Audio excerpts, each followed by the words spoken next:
Assalamualaikum teman-teman. Pada kesempatan kali ini, aku dan rekan-rekanku akan membahas materi mengenai berbicara. Nah, sub materi yang akan kita bahas itu ada pengertian berbicara, tujuan berbicara, berbicara sebagai suatu keterampilan, aspek-aspek berbicara, tahapan berbicara, dan relevansinya. Simak videonya ya.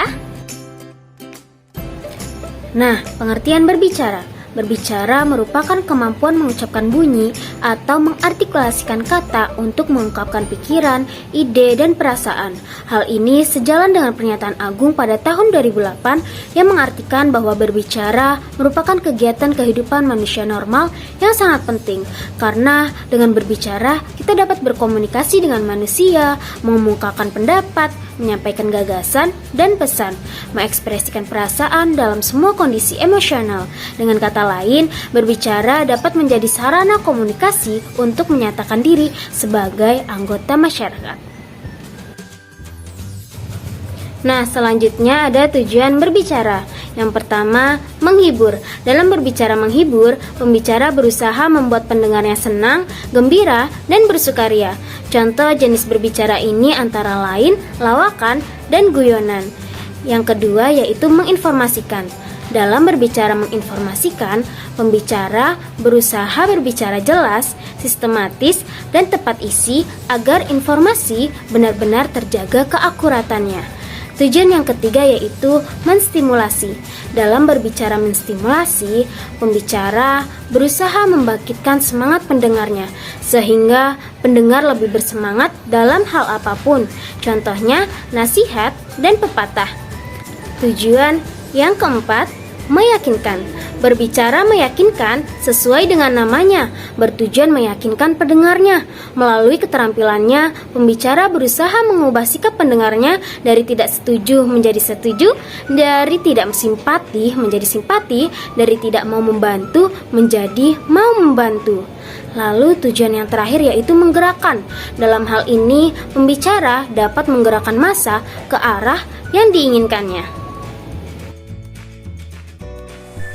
Baik, terima kasih kepada rekan saya, Salasa Putri, yang telah memaparkan material sebelumnya. Selanjutnya saya akan berbicara mengenai topik berbicara sebagai suatu keterampilan. Keterampilan berbicara adalah kemampuan mengungkapkan pendapat atau perasaan atau pikiran kepada seseorang maupun kelompok secara lisan, baik dalam jarak jauh ataupun jarak dekat. Aspek keterampilan bahasa yang perlu dikuasai dan dipahami oleh seorang siswa setelah mendengarkan, yakni keterampilan berbicara. Keterampilan berbicara sangat penting dalam kehidupan sehari-hari karena manusia merupakan makhluk sosial yang berbicara dengan orang lain setiap hari. Kegiatan berbicara sebagian dari keterampilan berbahasa, yaitu sangat penting baik bagi pengajaran maupun dalam kehidupan sehari-hari. Pembahasan mengenai keterampilan berbicara tentunya tidak akan lepas dari keterampilan berbahasa, karena keterampilan berbicara merupakan salah satu aspek dari keterampilan berbahasa. Keterampilan bicara perlu dikuasai oleh siswa sekolah dasar karena keterampilan ini sangat terkait dengan seluruh proses pembelajaran di sekolah dasar. Keberhasilan belajar siswa sangat ditentukan oleh penguasaan keterampilan lisannya. Jadi bagaimana siswa itu bisa memahami materi dengan baik kalau misalnya dia tidak menguasai materi dari berbicara itu sendiri. Baik, materi selanjutnya yaitu aspek-aspek berbicara. Aspek-aspek memiliki kaitan yang erat dengan perkembangan kemampuan berbicara anak, yaitu adalah tata bahasa, kosakata, semantik, dan fonem. Dalam perkembangan kemampuan berbicara, anak memiliki beberapa aspek yang terdapat dalam perkembangan ini. Berikut ini ada 5 perkembangan aspek kemampuan berbicara pada anak, yaitu ketetapan bunyi huruf-huruf vokal dan konsonan dalam pengucapannya, penggunaan intonasi yang tepat, pemahaman si pembicara atas bahasa yang digunakannya, dan terakhir yaitu pengucapan kata-kata dalam bentuk dan urutan yang tepat. Selanjutnya, aspek-aspek yang dinilai dalam penilaian keterampilan berbicara secara umum dapat dibedakan menjadi 2, yaitu kebahasaan dan non-kebahasaan. Aspek kebahasaan meliputi tekanan, ucapan, nada dan irama, persendian, kosakata ucapan dan diksi, dan struktur kalimat yang digunakan. Sedangkan aspek non-kebahasaan meliputi kelancaran, pengungkapan materi bicara, keberanian, keramahan, ketertiban, semangat, sikap, dan perhatian.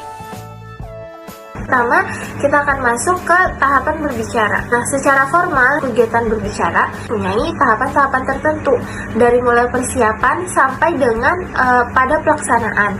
Bahkan kalau memungkinkan juga ada tahap yang namanya evaluasi. Langsung saja pada tahap yang pertama, yaitu persiapan.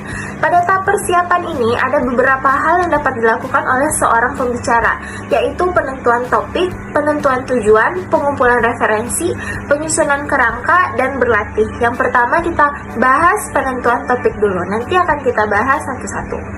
Nah, penentuan topik merupakan hal yang pertama kali banget dilakukan sebelum kegiatan berbicara berlangsung. Nah, hal ini Maidar dan Mukti pada tahun 1986 mengungkapkan beberapa hal yang dapat menjadi bahan pertimbangan dalam menentukan topik, yaitu yang pertama, topik harus menarik. Kemenarikan sebuah topik harus diukur dari sudut pembicara dan pendengar. Tahap selanjutnya yaitu penentuan tujuan. Sebelum kegiatan berbicara dilakukan, harus diperjelas dulu nih tujuan kita tuh berbicara untuk apa. Jangan sampai kegiatan berbicara dilakukan tanpa tujuan yang jelas. Kita masuk ke tahap selanjutnya, yaitu pengumpulan referensi. Banyak sumber informasi yang dapat dijadikan referensi atau pendukung kegiatan berbicara. Misalnya ada media cetak, media elektronik, buku, dan internet. Nah, selanjutnya itu ada tahapan penyusunan kerangka. Kerangka dalam kegiatan berbicara ini fungsinya untuk apa sih? Fungsinya untuk membimbing arah pembicaraan. Nah, dalam kerangka ini, pembicara dapat mengatur keluasan dan kedalaman gagasan yang akan diuraikannya, sehingga uraiannya itu terfokus pada suatu pokok pembicaraan. Kemudian kita next ke tahap selanjutnya, yaitu berlatih. Jadi berlatih merupakan tahapan terakhir dalam persiapan ini. Nah, sudah sampai di akhir tahap persiapan. Selanjutnya apa? Iya, kita masuk ke pelaksanaan kegiatan berbicara. Tibalah saatnya kita pada kegiatan berbicara yang sesungguhnya. Nah, kita harus percaya diri. Secara umum, pelaksanaan kegiatan berbicara dapat dilakukan melalui beberapa tahapan. Yang pertama ada pembuka. Nah, pembuka berisi tentang pengantar sebelum masuk ke pembahasan pokok dalam bagian isi. Ada latar belakang masalah yang berkaitan dengan pembahasan. Nah, yang ketiga ada tujuan pembahasan. Selanjutnya setelah pembuka itu apa? Jadi setelah pembuka itu ada pembahasan pokok. Nah, bagian ini merupakan inti dari pembicaraan. Selanjutnya setelah pembahasan pokok yaitu ada penutup. Nah, bagian ini merupakan akhir dari seluruh kegiatan berbicara. Oleh karena itu, hal-hal yang diungkapkan adalah simpulan dari seluruh uraian yang sudah disampaikan gitu. Nah, tahapan-tahapan di atas merupakan tahapan yang biasa dilakukan dalam kegiatan berbicara formal. Nah, jadi intinya adalah rangkaian kegiatan berbicara tersebut dapat kita rangkum seperti ini. Jadi tahapan-tahapannya itu yang pertama ada pembukaan, yang kedua ada ungkapan pemikat, yang ketiga inti pembahasan, yang keempat ucapan pemikat lagi, dan yang terakhir adalah penutup.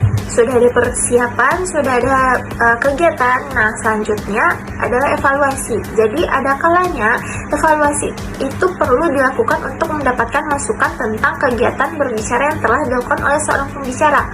Nah, selanjutnya kita masuk ke pembahasan mengenai relevansi berbicara. Jadi, keterampilan berbicara ini sendiri kan merupakan suatu keterampilan menyampaikan pesan secara lisan kepada orang lain. Nah, penggunaan bahasa secara lisan ini amat erat kaitannya dengan kemampuan fonologi.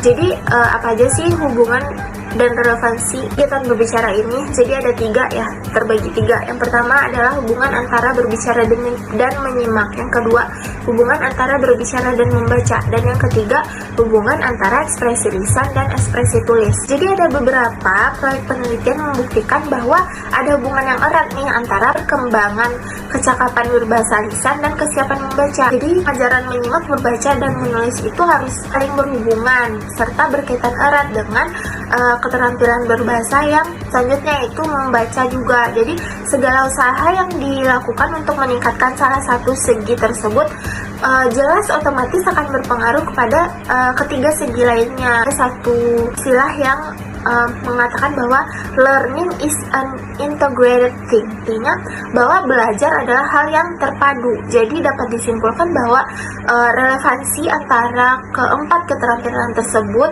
menyimak, membaca, menulis, dan berbicara itu merupakan kegiatan yang erat hubungannya. Keempatnya itu merupakan alat untuk berkomunikasi, menerima maupun memberi. Itu merupakan cara untuk mengekspresikan makna atau arti. Jadi dalam penggunaannya, keempat keterampilan tersebut sering saling berhubungan atau saling keterkaitan satu sama lain. Oke deh, baiklah, sampai di situ penjelasan kita mengenai keterampilan berbahasa berbicara, khususnya tahapan-tahapan berbicara dan relevansi berbicara. Baik, sekian dari kami. Terima kasih atas perhatiannya. Kurang lebihnya mohon maaf. Wassalamualaikum warahmatullahi wabarakatuh. Bye-bye.